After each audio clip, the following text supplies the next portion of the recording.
Thank you for meeting with me today. Before we start, I want to thank you so much for making time in your schedule to meet with me. I'm excited to hear your story and how you got to where you are today. But I want to tell you a little bit about myself so that we know, so that you know where I'm coming from. The things that I'm most interested in are sports, games, and entertainment. But I'm not sure how to tie those together to what I want to do with my life. For me right now, the biggest question I'm trying to answer is where will I be 5 years from today? And I'm hoping that you have some wisdom and experience that I can apply to my life. So, to begin, where were you when you were my age? So when I was your age, I was senior in college. I just changed my major from music education to music, and then I picked up a minor in information science. It was the mid-90s, the internet was taking off, everybody was wanting web pages, and so I discovered I had a talent for building web pages, and so I was hired as the webmaster for my university and developed that, and my friend who was working with me got hired by a company and got lots of money and had a job walking right off the stage, but the tech bubble had kind of peaked at that point, and by the time I graduated a year later, the whole kind of tech bubble had normalized in that way, and people weren't paying web developers, hundreds of thousands of dollars anymore. They were realizing that it was more of the position wasn't worth as much, and so I was trying to, I was still very excited to be working in the internet, but I was kind of in a transition point because I had gone to college thinking I wanted to be a music teacher, but now here I was going into a field to do a job that nobody ever heard of before.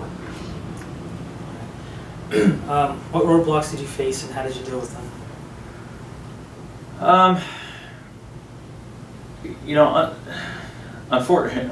Fortunately, I was a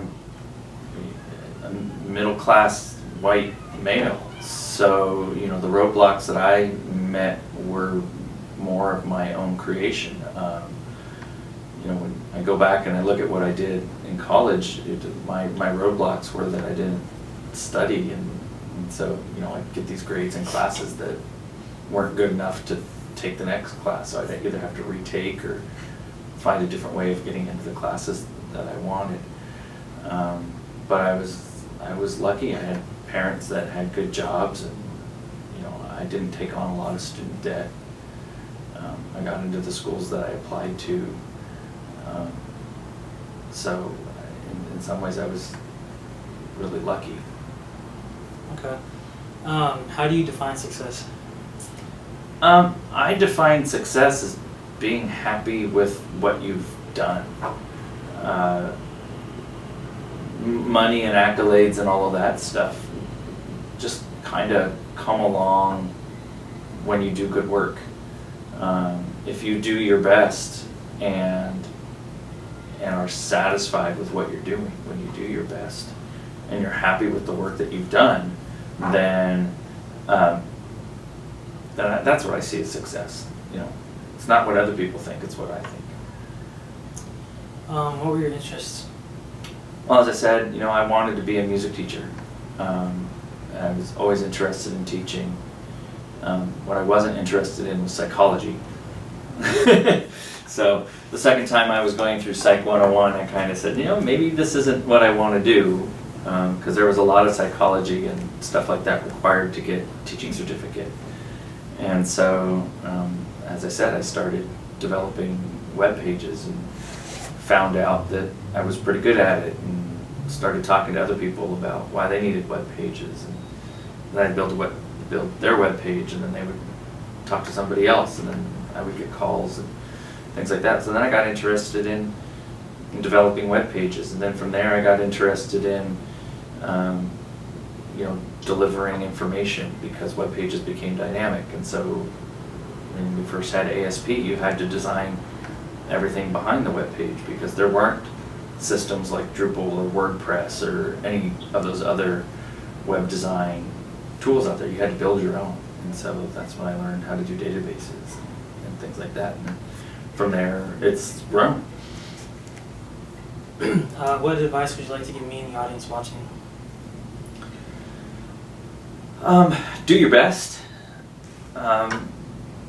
because as I said, you know, it's not, especially for students, especially for college students, don't worry so much about your grade, so much as learning what you need to do, because when you interview for a job, or when you're interviewing for work,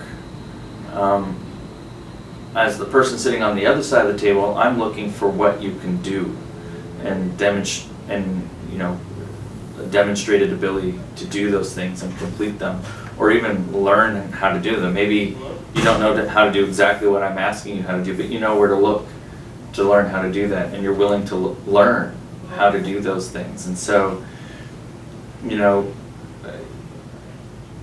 focus more on learning what to do and less about what grade you get on something, because a lot of times if you just follow directions and do the work, your grade will be fine. But you know, if you were a perfect student throughout all your courses all the time, then why do you need to take the courses to begin with? I mean, the assumption is that you don't know, and that you're going to learn, and that you're going to make mistakes because you're just learning it. It's something new. After everything we've talked about, is there one piece of advice that you'd like to give me or the audience that you wish someone told you when you were younger? Piece of advice that I wish somebody had given me. If I were writing a letter to myself, I would say take time for yourself. That you can do what you need to get done, but pressing to get those things done without taking time for yourself is just gonna make you sick and make you tired, and you would actually do better to step away and then come back, even if it's only for an hour or two. To step away, go to bed, don't stay up all night, you know, trying to get something done. Go to sleep for an hour or two and get up and start fresh. What's your position here at the university? I am the Assistant Director of Operations for the Institute of Technology. And what exactly do you do? Oh, I do a lot of things. I like to call myself the Hand of Raj, our Dean. His name is Dr. Raj Kadi. And so I do, you know, my job is to do all the day-to-day things that involve running the Institute of Technology. So taking care of the professional staff, taking care of the front desk, the office hours, space, events, all that kind of stuff. And then, yeah, as I said, you know, I call myself the Hand of Raj, and I represent the Institute at meetings that he can't go to, or at events that you know, that he's overbooked and needs a representative. And so in some aspects I kind of represent the Institute for the Dean when the Dean can't be present. So let's say 15, 20 years ago, did you imagine yourself where you're at today? No, absolutely not. 15 or 20 years ago, I thought I was going to be a music teacher in some middle school somewhere. Even 20 years ago, when I was getting into web development, I thought I was going to be working for Microsoft or some technology company, running their IT department, or being a head developer or something like that. Okay. And if someone were to tell you that you'd be at the University of Washington, would you be surprised, or would you see yourself there? I think I would have been surprised. I didn't see myself as having a career in academia, even a professional career in academia. I mean, even though I had worked at my college, I just didn't anticipate seeing myself doing that. Okay. All right. Well, thank you for taking the time to meet with me, and I'll definitely take your advice, and I'd like to apply it. So thank you. Yeah.